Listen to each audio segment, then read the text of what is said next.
Afternoon from Oxford, and welcome to this week's Centre for Global Higher Education webinar. My name is David Mills, and today it's a great pleasure to welcome Catherine Montgomery from Durham University to talk about her really interesting work looking at the EThOS database that the British Library hosts. So we're going to get started very shortly, but just as normal, a couple of housekeeping notes. We are recording this webinar as always, and we make sure that the webinar goes up on our website as soon as we can, plus the slides as well. And just in terms of operating procedures, please, we suggest you keep yourself muted. You don't need to have your video on, but do use the chat function. And during the webinar, I'll keep an eye on that. And at the end, I'll invite you to come forward to ask questions. And I'm really looking forward to lots of thoughts. This feels like a very topical and important area, thinking about students and everything they do for knowledge production. So with no further ado, Catherine, welcome. And the screen's all yours. Thank you. Hello, everybody. Hello, everybody in the room. And hello, everyone online. I'm going to share my screen. And put the slides up to start us off and put it in. Okay, does that look okay, Dave? It's not come up on in the room yet.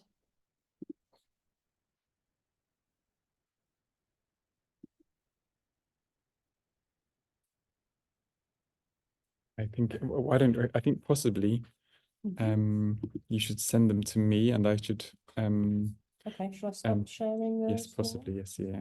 And then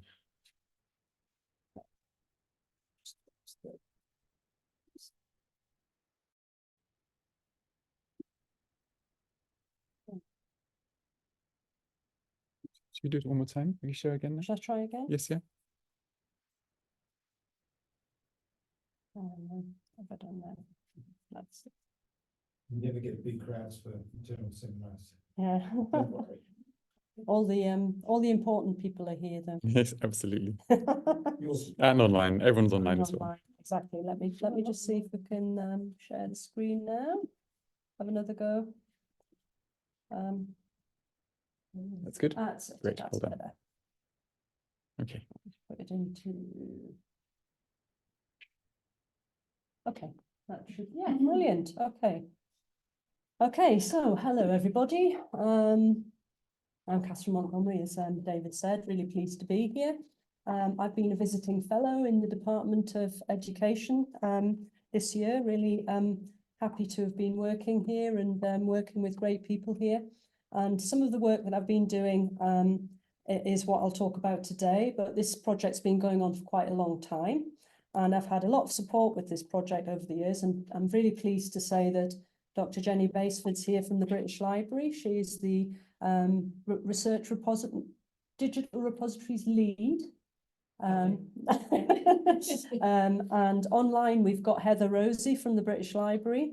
Really grateful for all Heather's work and support. And I think online also we have Francesca Poli from UCSC in Milan. And I've had a lot of support from all of those people. So I just want to acknowledge that. And yeah, so I'm going to start off just by talking about library. What is a library? Obviously, this is the Bodleian, picture of the Bodleian Library. But the ways that we think about libraries now are so completely different to well, in many ways, completely different, because libraries have become digital organizations. I mean, libraries were always knowledge and knowledge-based, but the formats were different, as you can see from here. We think about library collections now much more as data, university libraries, all libraries have these digital collections, but they have become much more accessible, much more mobile, in the same way that lots of knowledge has become more mobile and more accessible in the digital era. So we think about libraries very differently. Libraries are very different organisations.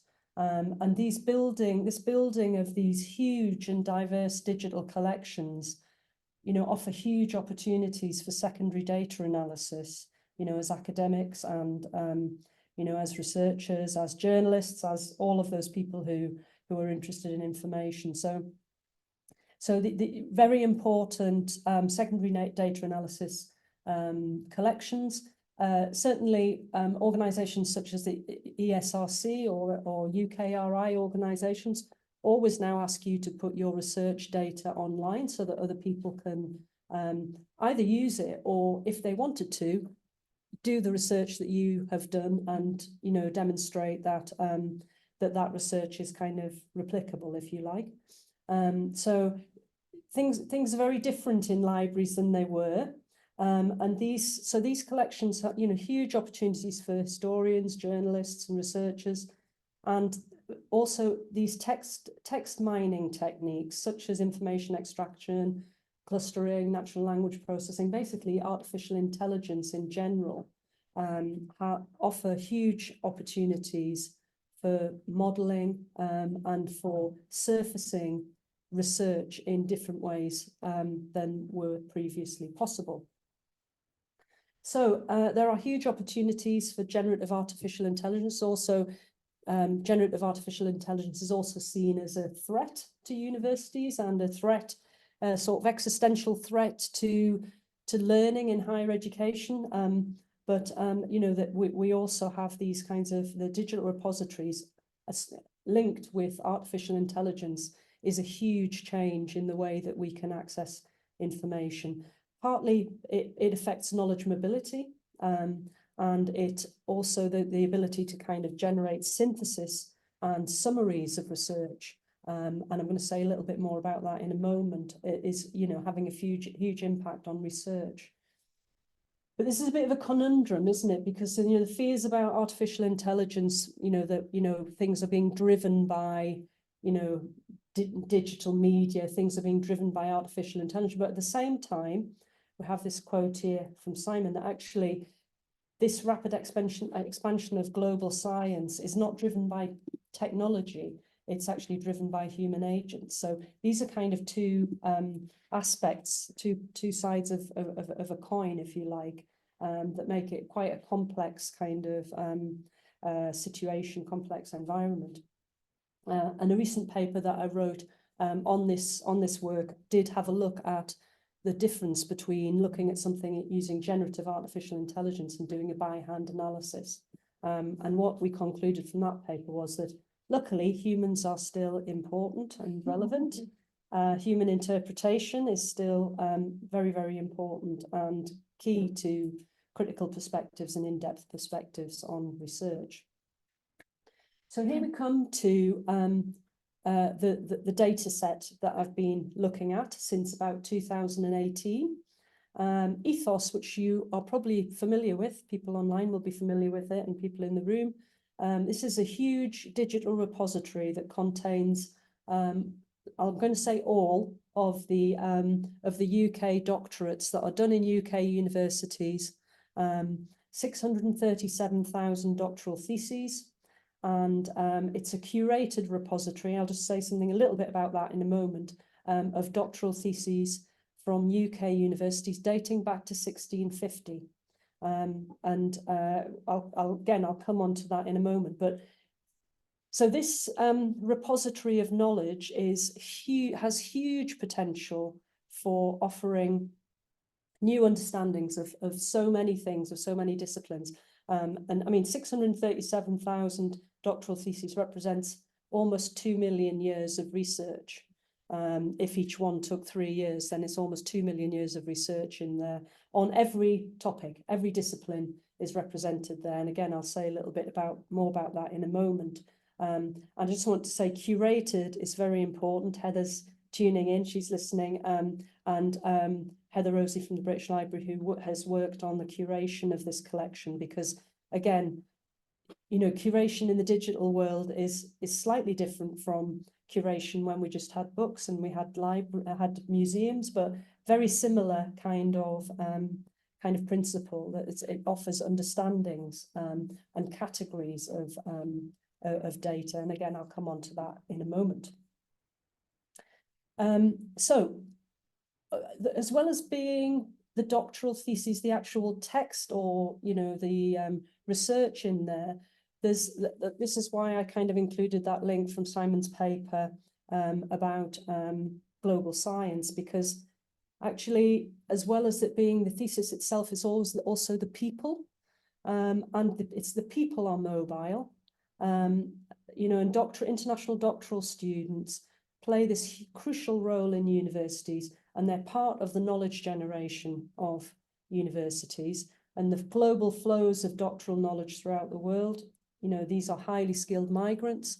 Billigen and Feist call them knowledge brokers. So having said that, and the importance of doctoral students, I'm sure some of you around the table here and some of you online are doctoral students.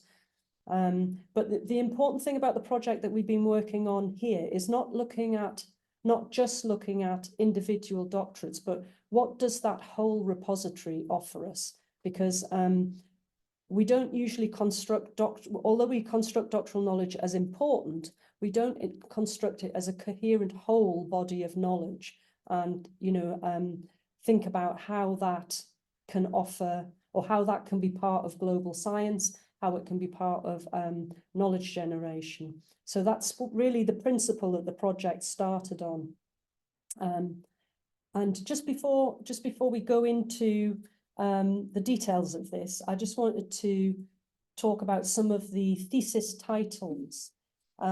So obviously having a huge repository like that has its challenges, because this is one of the reasons you need artificial intelligence, because there is such diversity in that repository that presents its challenges as well. So we have a list of titles of doctorates from various ages, various different eras. You can see them here. I do like feet and footwear, friends or foes, car stickers and coffee mugs, a study of football and everyday life. You can see I drum, therefore I am. So you can see that there are the diversity of these theses is enormous. And feet and footwear, although I didn't look up the date of that, I'm pretty sure that's probably one of the medical doctorates, which form the very early stages of what is in there. The ones that are the ones that are 1900s, pre-1900s are medical doctorates, and so tend to be on health and so on. So this is the problem we've got. We've got a huge diversity in there. What do we do with it? How can we deal with it? How can we make it make sense?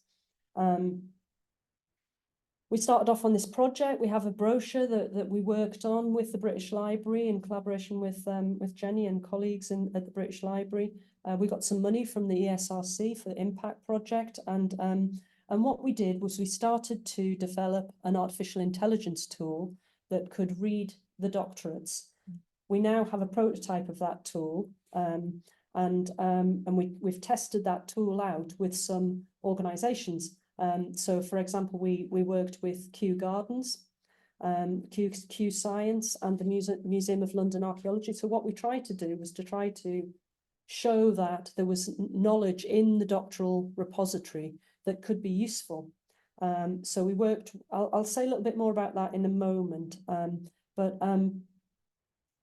before we did that, what we looked at was projects that had already been done with EThOS. So there was very many, and we picked on these three, but just to focus on that one, the Royal Society of Chemistry project, pre-artificial intelligence, they employed about 10 researchers for about 2 years, basically to read the theses by hand, look through them, because what they were looking at were diagrams of chemical compounds.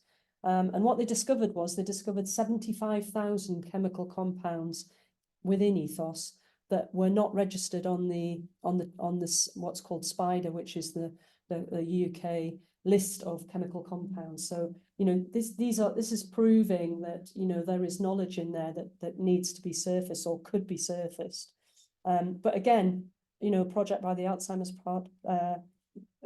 research for Alzheimer's, and that FLAX project, all used by hand techniques, months and months and years actually of people reading doctorates.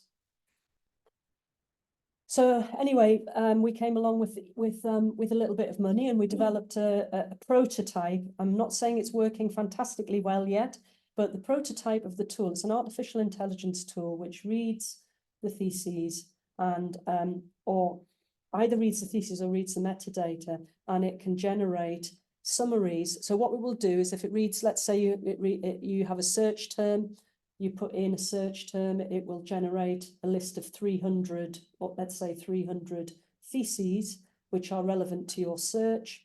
What it will then do is it will put those theses into groups.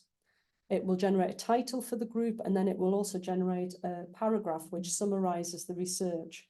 So, I mean, obviously, if you have 300 theses, there's not much you can, there's a lot you can do with those, but what the problem is the time it would take for you to read and synthesize those theses. And we had some postdocs working with us and some students actually. And one of the students did say, I'm really worried about the time that the tool is taking to synthesize the doctorates. And I said, oh, that's a problem. How long is it taking? And he said 10 seconds. And I said, well, that's a bit shorter than the 3 months it took me to look at 20 theses. So anyway, so we've got this prototype of a tool, and we're starting to work with that in a bit more depth. So we worked with Q Science, as I said, and we worked with Dr. Gwyl Lewis, who is a scientist, a very an eminent scientist, expert in leguminosae, which sounds like something from Harry Potter, but isn't. And we did a combination of an automated search and a by hand search, and we managed to narrow down these theses to actually 2 theses that generated knowledge that he was not aware of. So again, we were just kind of trying proof of concept, trying to kind of prove that this was important information. Okay, so what I want to that's a massive bit of background, but what I wanted to introduce now, which is new research that I've been working on with Jenny and with Heather and Francesca, and we've started to look at what is in the EThOS collection. So how do you get to grips with such a huge repository of knowledge? What do you do with it? So I want to talk a little bit about what the overall picture of EThOS, what's in there. A little bit about, then I want to look at the social sciences, because what we did was we selected social sciences categories, kept in medicine and health as a benchmark, and I'll say something about that in a moment. And I want to talk a little bit about education theses, and then I'm going to say something about theses relating to India. And there is a reason behind the India focus, because Renata Simpson, who David put me on to, because David's done some work on the history of the PhD, which I'll mention again in a moment.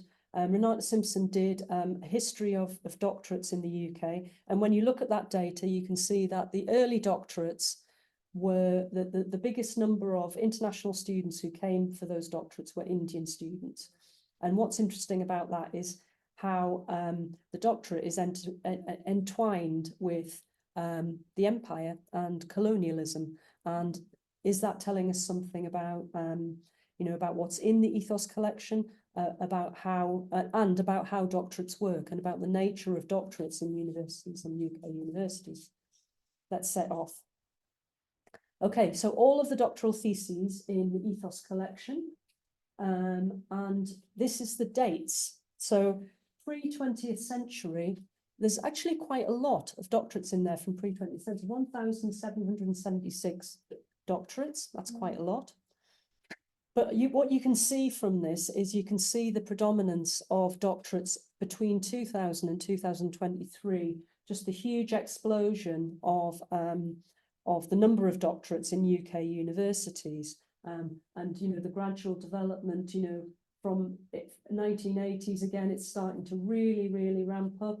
And you can see the date range here, and 2000 to 2023, obviously you can see on the graph that is the biggest you know, amount of, so I mean, one of the things that this reflects is it reflects the development of higher education in the UK, and in particular development of the doctorate, but we'll look a little bit more in a bit more detail at that now. So as I said, I wanted to focus down on social sciences because there's so much in the doctoral repository. You could focus on everything, but there's 19 categories that this is going back to what I said about curated, because the repository is properly curated. There are 19 categories that you can search, which are different disciplines. So we pulled out, we kept in medicine and health, because obviously that's not a social science, but it is the biggest category in the EThOS collection. So we wanted to keep that in as benchmark. We kept in librarianship and information science just because, and then we selected some of these social science categories. But as you can see, social science is a huge part of doctoral knowledge. You know, 282,000 as opposed to 637,000. That's a big proportion of what's in the EThOS collection. So what about the different disciplines?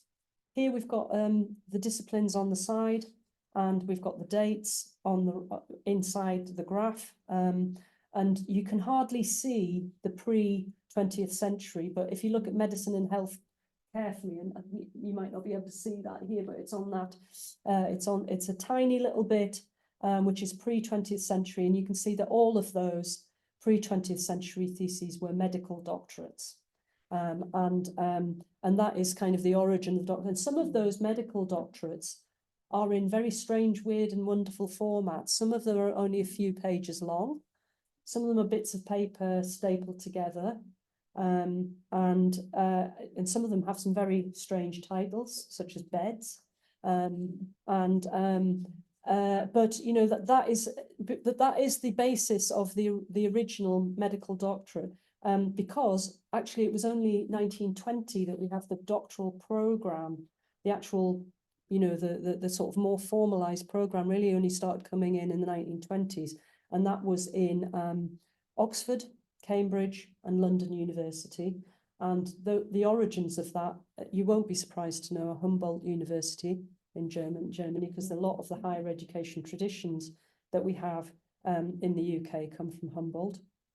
But what's interesting about this graph is just the differences in the disciplines, the sizes of the disciplines. I was surprised by law, for example, by what a kind of new discipline law is, and by the smaller numbers of law doctorates. You can see, obviously medicine and health is a huge thing, but of the social sciences, the category of social, economic and political studies is the biggest category. And all of those, as you can see, are more prevalent after 2000. You know, the numbers of doctorates are prevalent after the 2000s.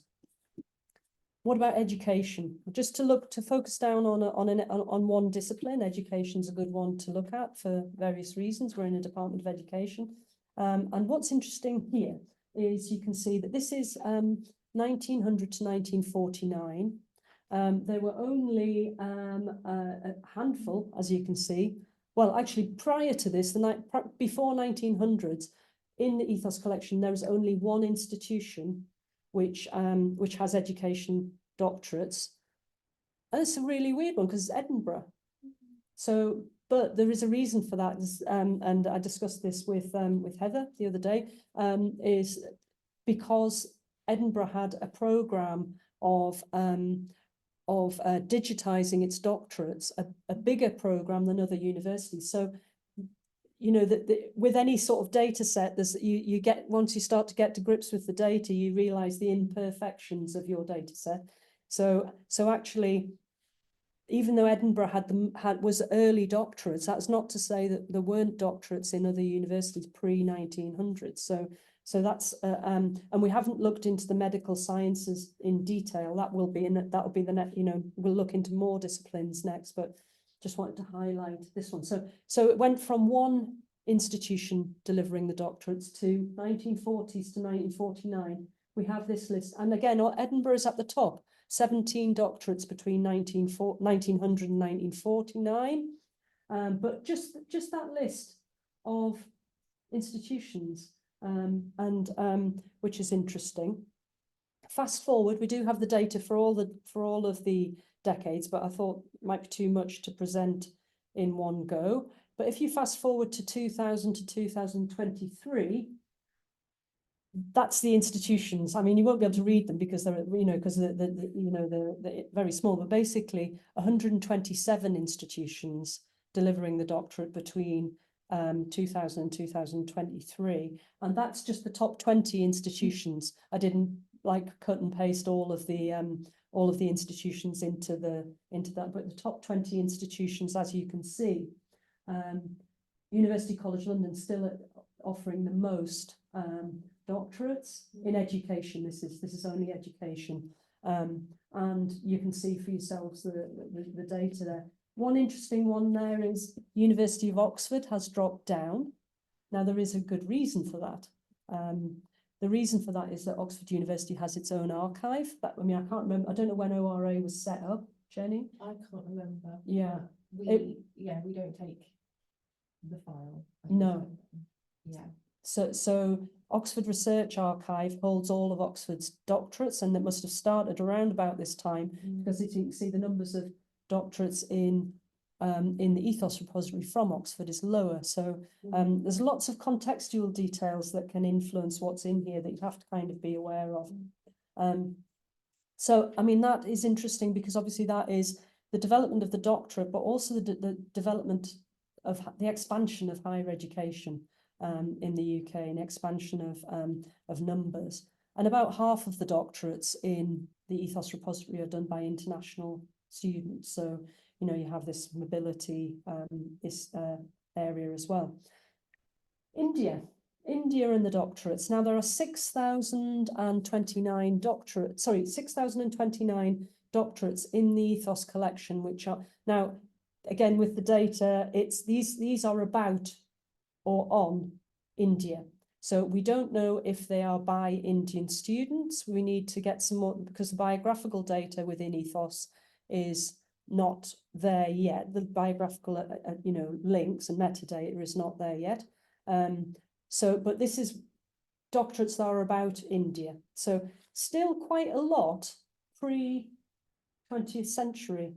And again, it's interesting because this again reflects the histories of higher education and the histories of our relationships with countries like India.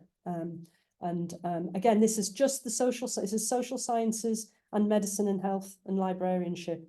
But as you can see, the difference, as the decades go on, the predominance of the disciplines changes a little bit. Social and economic political studies seems to be the biggest category that Indian students were engaged with in the social sciences, and less so, medicine and health is less there. And then something here on the percentage of PhD theses on India in relation to the whole EThOS collection. And on the left there, it's a very small percentage, 0.4% we get up to in this category. And the yellow is social, economic and political studies again.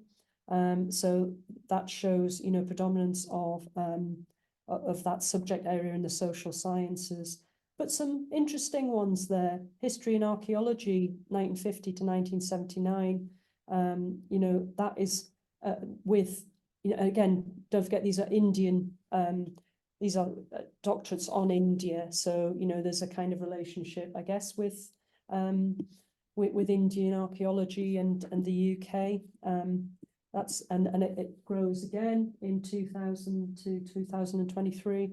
History and archaeology and language and literature is a strong theme there, which is quite interesting.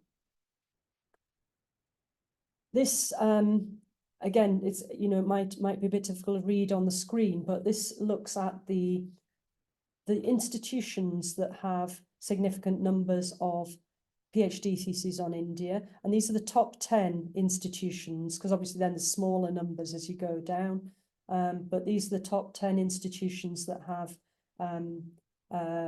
PhDs from on or about India. Again, you have to look carefully at these because actually University of Oxford has the most there. They have 250 up to, that's up to 250 theses in that period. And again, you can see with different institutions, different disciplinary focuses, which is interesting. And I think the SOAS one is interesting, the University of London SOAS, because they've got quite a large number of doctorates in the 1900 to 1949 period. So that's a strong line for SOAS. And again, it's things that you're seeing reflected in the EThOS collection that you could probably guess, because obviously SOAS has these links with, Southeast Asia. But, seeing it reflected in the data here, I think is something quite interesting.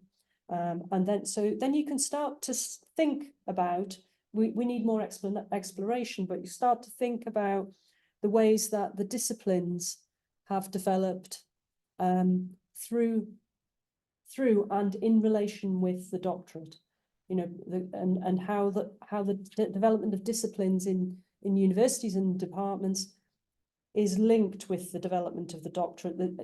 These are, I think, not cause and effect things, but these are very complicated interrelationships between doctoral studies and doctoral knowledge and university disciplines and university knowledge. So, yeah. I'm going to just say a little bit about what can EThOS tell us, what is EThOS about, and what can it offer us. I think one of the things that's really key is it can offer us a history of higher education.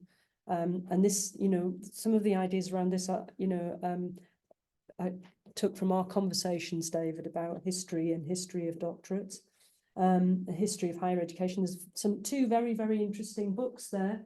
You see, obviously, a very interesting book, a paper by David, which has just come out, and two books by Renata Simpson in the Oxford Library, one in 1983 and one in 2009, which are histories of the UK doctorate. Again, Jenny and I just looked at the book today, and it's a very thick book, absolutely jam-packed with data that she took using card indexes, which was pretty amazing. Yeah, amazing piece of work. Actually, an amazing person as well, wasn't she? A really interesting person. Anyway, the histories of doctoral knowledge can offer us quite important histories of higher education. And the thinking, my thinking around this is only just developing, but I think linked to the disciplines, development of disciplines, and the contributions of student research to the disciplines.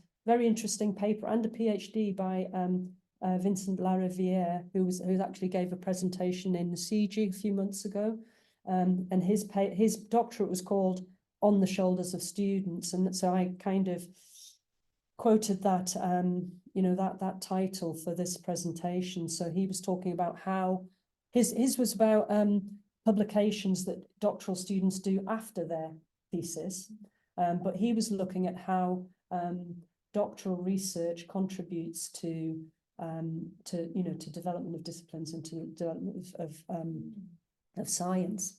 And then obviously very important work by Simon on the idea of global science, and that paper from 2022 I think is an incredibly important paper, and I'll say a little bit more about that in a moment, but hoping to have a conversation with Simon as well about that. And Shinju, who is in the room with us as well, transnational knowledge mobility, that the ideas around that, really important. So how does the doctorate, how does it play a part in global science? Because I think we marginalize it a little bit, given what I've said about the value of doctoral knowledge and potential of doctoral knowledge. from that repository, but actually it's not just the repository, it's also the network of people who have done those documents and the movement of those people around the globe. And, you know, so how do we understand cross-border research trajectories and networks? We need, you know, because you could take one of the Alzheimer's Society project looked at people and tracked people from the EThOS repository. That would be a really great piece of work, to look at where people have gone after they've completed their doctorates. Have a really large scale look at that and how that works. And you can do that through ORCID numbers, is a really interesting way of tracking where knowledge goes, because you know, as people come to the UK and do a doctorate, where do they go after that? And where does the research capacity go? Where does the knowledge go? Where does that sit? You know, so it's not just about like the repository itself, it's about the networks that are within that, the knowledge networks. And also Alice Oancea's work on research, the nature of research philosophy. What is research? Is doctoral knowledge research? You know, and you know, the work that Alice did included EThOS and included work on doctoral knowledge as research and as research capacity. So I would argue that that doctoral knowledge is part of the global knowledge system, and we can look at it as global science. Just returning a little bit to Simon's paper on that. I mean, I've just cut out, you know, brought up a few different a little bit of that paper. And it's interesting because that construction of global science is, it's not a nation, it's not located in a nation state. It's something to do with the scientists themselves, the sciences as agents, but the way that that's also linked into global publishing. So science is not either global or local, national, local, it's both at the same time, which is quite interesting. And I want to think about the EThOS collection as a kind of, it's national because it's held by the British Library, but it's also global. You know, so you could argue that it is part of this global science system, you know, but how do we kind of get that into our thinking about global science? How do we kind of make sure that that is integrated into our knowledge systems? I mean, I did say when we first got some funding from the ESRC Impact Fund, I did pitch it as Google Doctorate. How about Google Doctorate?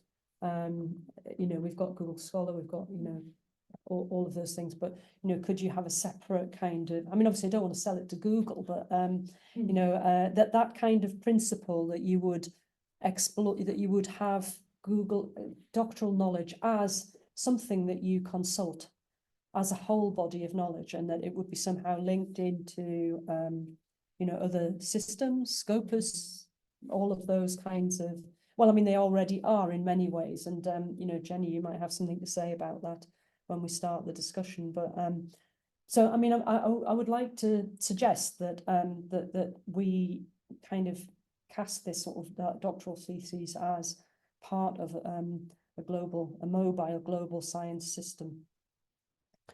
How am I doing for time? I'm not doing too badly. And that is, I'm going to stop there because we do have a few publications about this, and some more coming out. These are the ones that are just about the EThOS collection, and then there's lots of papers that you could read about the background to it. And I'm going to stop there. Brilliant. Well, you can stop sharing. That'd be brilliant as well. So left plenty of time for people. That's really if anyone's excellent. got questions Of course they will. online. Thank but, you. Good. Thank you very much, Catherine. That was great. And thank you, everyone, for being here and online. Interestingly, this is very hot off the press. I was at a workshop. The Bodleian Library has a Mellon grant to do some work called We Are Our History, to investigate the colonial and imperial collections within the Bodleian. And so I heard last Friday from somebody called Devika, who's doing research for that, that in various ways, the Sanskrit collections in the Bogle, which are second only to in India, were acquired, perhaps let's say not through the most appropriate methods of collection. And at one point, though, I think they were after some conquest of some local leader. They were the local East India agent got a chance to choose. So in some ways, there's the reason there were so many students who came from India to study in Oxford at early points was because of this Sanskrit collection, possibly, which might explain why so many of them began. So I think what's really great about your work is that it allows us to sort of to support other analyses of the doctoral, or to sort of link it to the politics and economics of knowledge. I've got lots of thoughts about the early sort of proteanness of the doctorate. People weren't really sure what the doctorate was, and in my own sort of, it was fascinating seeing these early doctorates, which, as you say, it didn't look like. At that point, there was no standardization, and of course, before the introduction of the degree, then a lot of these were higher degrees as well. So they were sort of, an odd collection.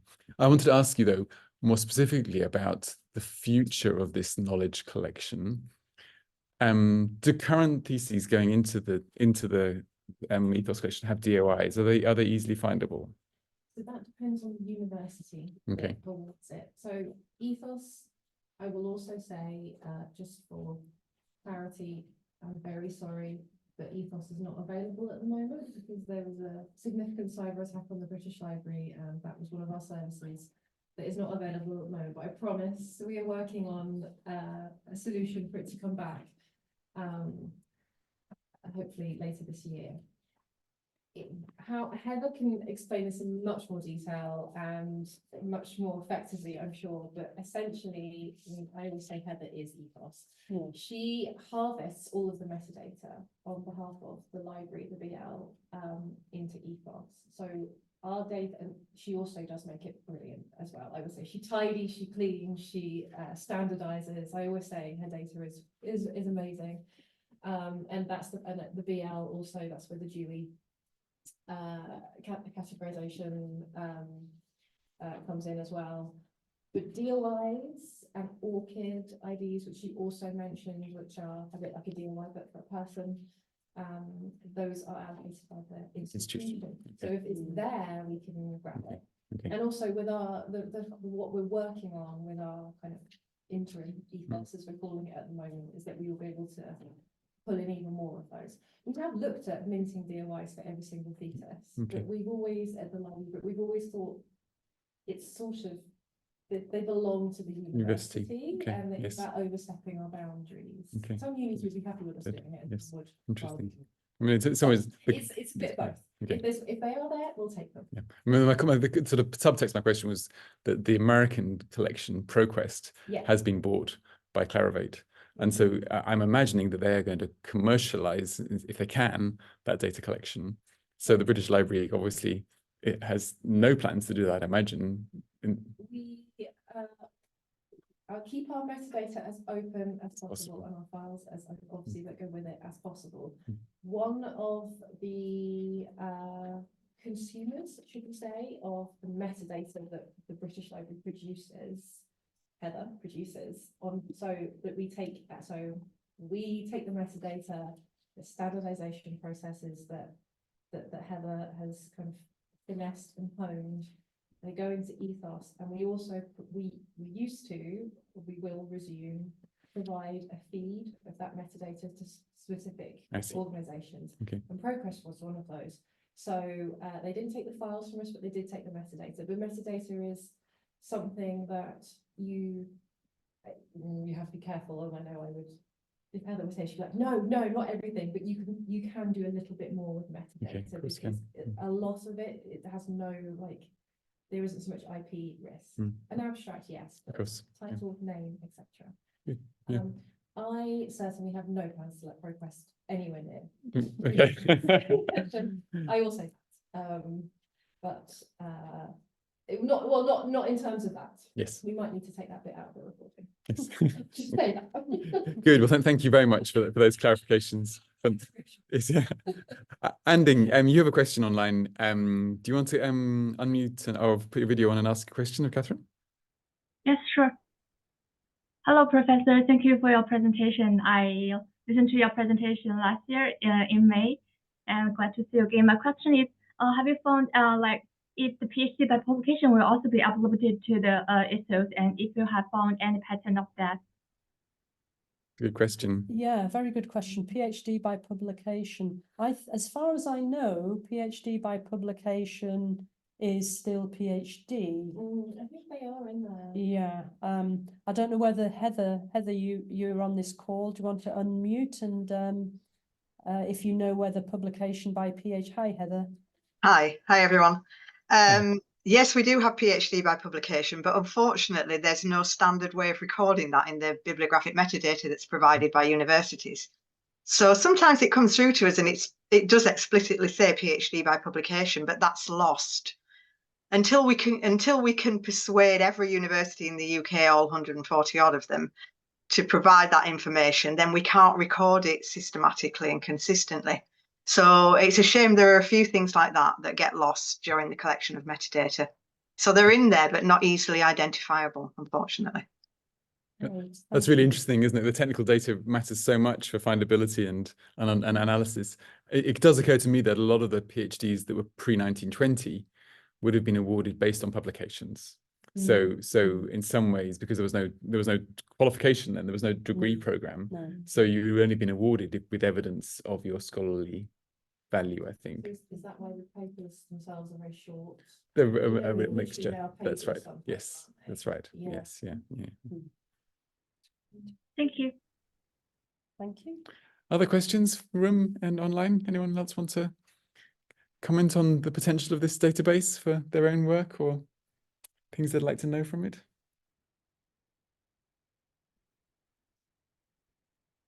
We also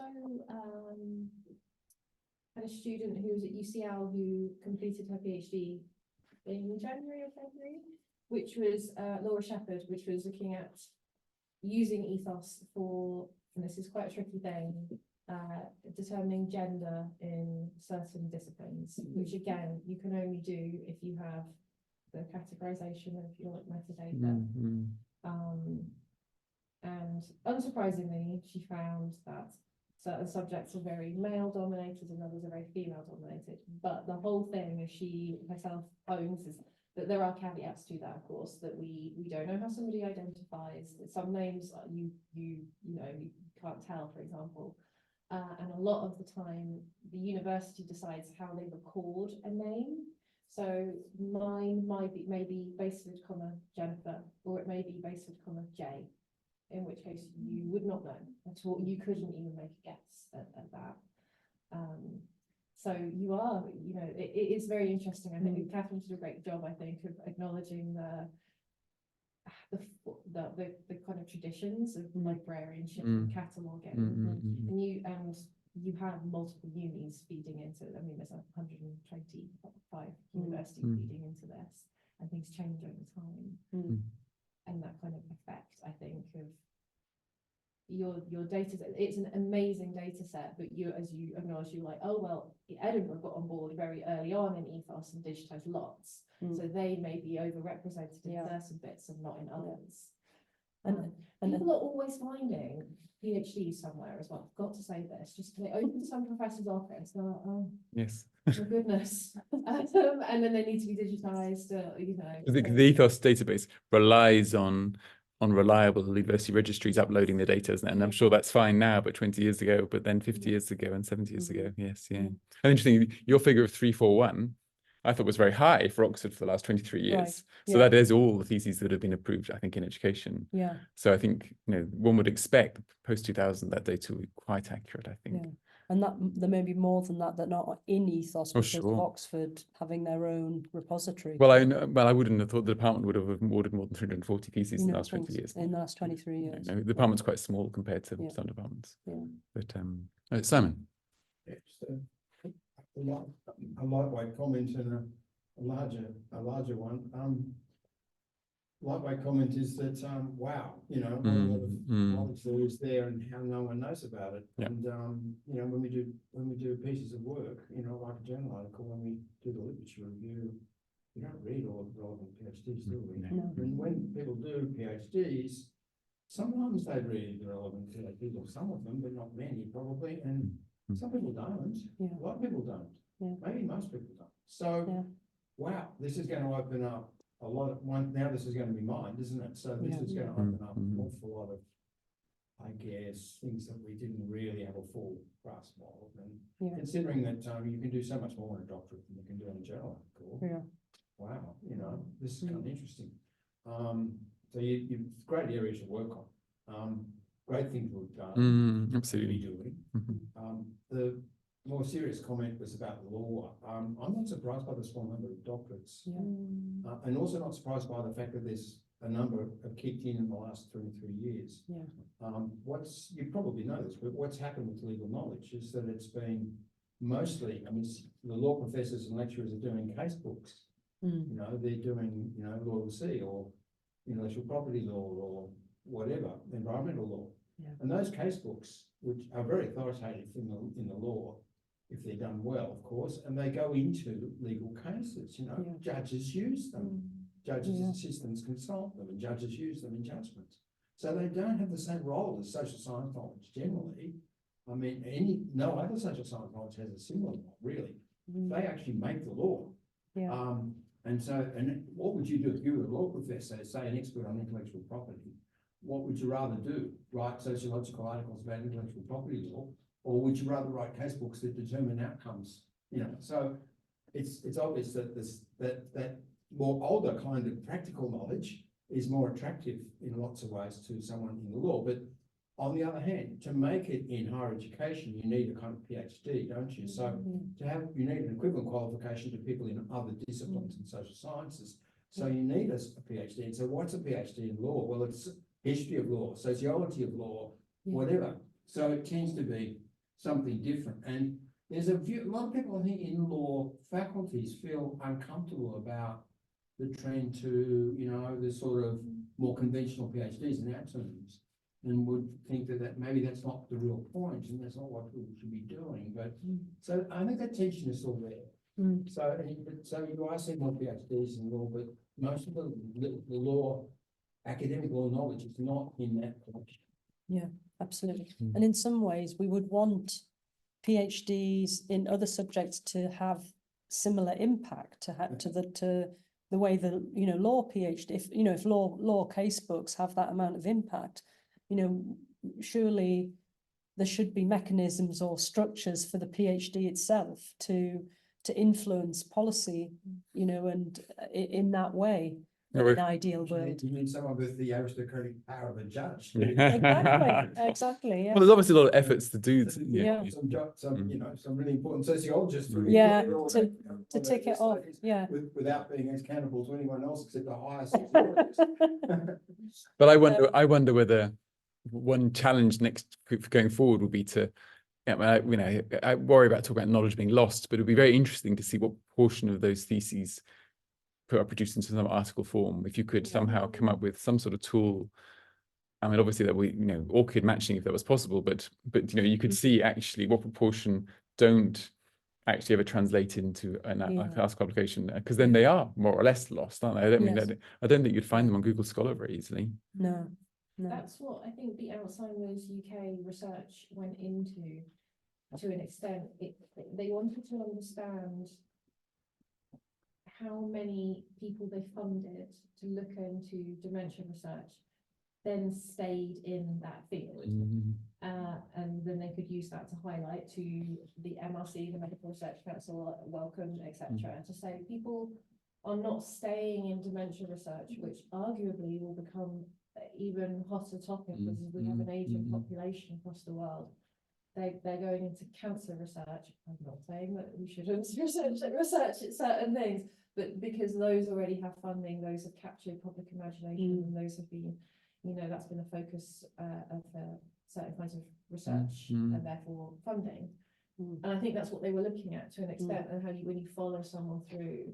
So if you do it at that very top level and using AI, that the ORCID would be the great one to push all the way through, but it relies on journals requiring an ORCID, and not not everybody has an orchid. There are a couple of universities in the UK that did impose orchids upon their staff, but I was at one and it confused everyone and didn't go down well.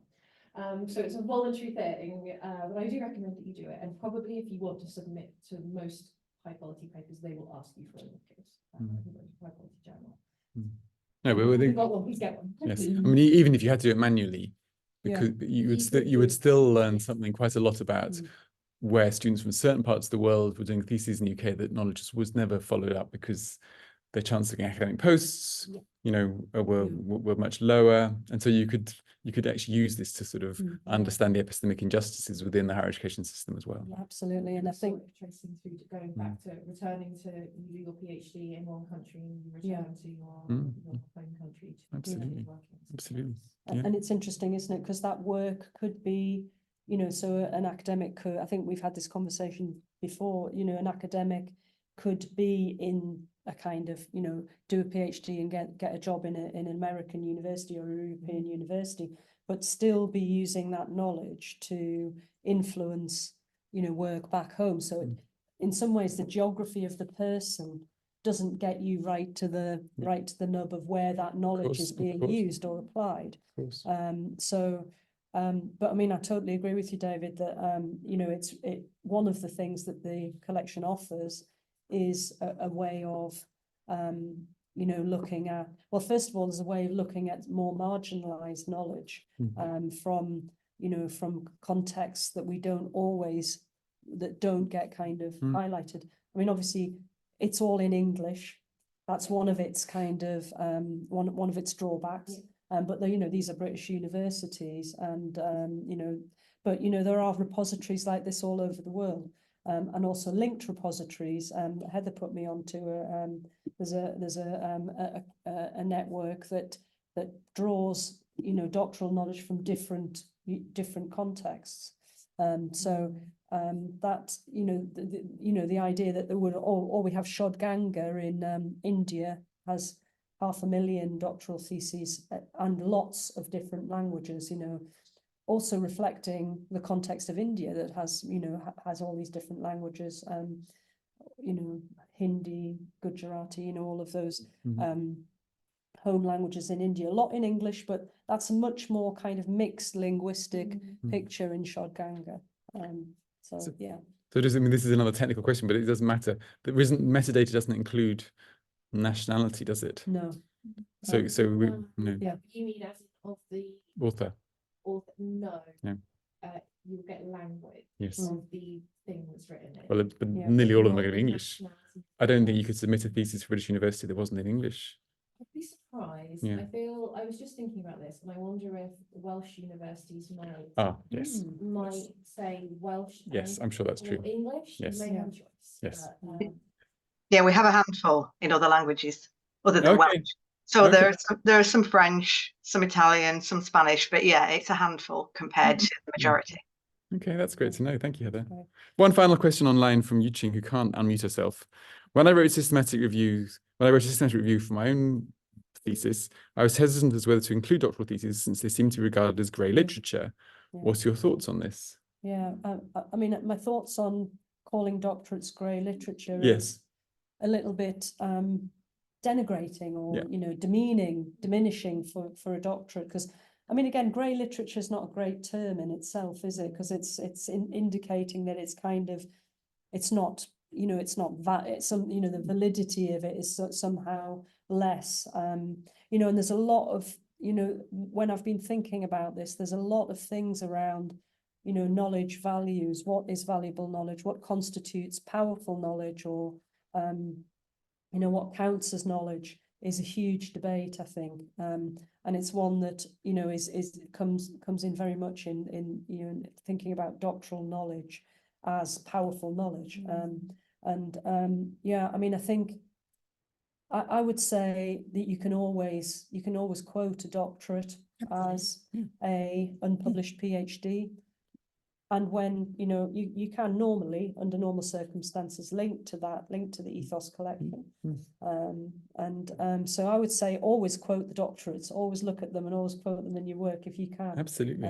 You know, because as we've sort of indicated in this presentation, you know, the potential for new knowledge in there that is not represented elsewhere is huge. You know, and quite often, you know, especially the doctorates done in, you know, in sort of less well-covered research from a Western point of view, contexts, you know, it offers huge potential for local, and I mean, again, that's kind of denigrating a bit, but local knowledge in contexts that we're not familiar with in the West. You know, there's obviously there's a flip side to that, but you know, I think